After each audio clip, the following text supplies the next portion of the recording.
Uma ngase ngishonelwe umntwana ngingakhala. Ngike ngizwe bekhala ngenhliziyo ehlukana phakathi, phakathi kungena ukufa lehle ibhokisi ngaphakathi ufa.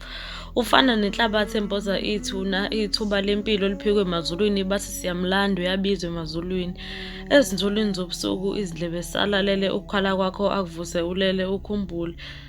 Kombuselele. Usele nomthungo uxoxa indaba yowesifazane owahambe eyobeletha waphuma eseyombeka. Wathi omunye wayesaba nokumbheka indlela ayemuhle ngayo wayengakholwa ukuthi kanti ubudla busho lutho. Elalele ethi usazokhala kodwa akashongo lutho. Impilo ende ayemfisela yona yaba ngeyakhe iphila nenxeba enhlizweni yakhe.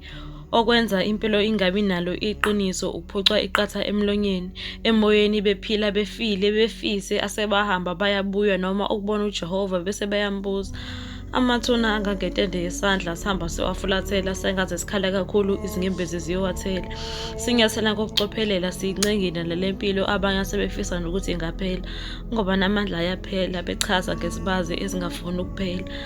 Ngasiwa mhla ngiyoteta. Hawu, usengakanani? Umbuzo okhumbuzayo ukuthi ngabe usekangakanani. Ubude-ke wona ngabe usengakanani. Wayengengakanani ithuna lakhe nali.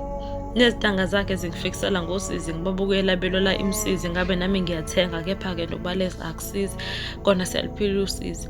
Owabunjwa ngensimbi uyejabula ngoba unenhliziyo engaphuki iyejabula ayikwazi ukuhlupheka.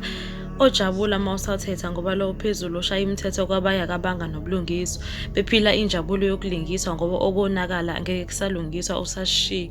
Shiya phansi lezo zinyembezi owazibeka uzozicosha. Noma wamemeza wazibeka wathatha lezo zinyembezi wazibeka. Athi usizi lwethu asoza kuye sizolibeka. Liyabekwa kepha inxeba lisoze lavaleka.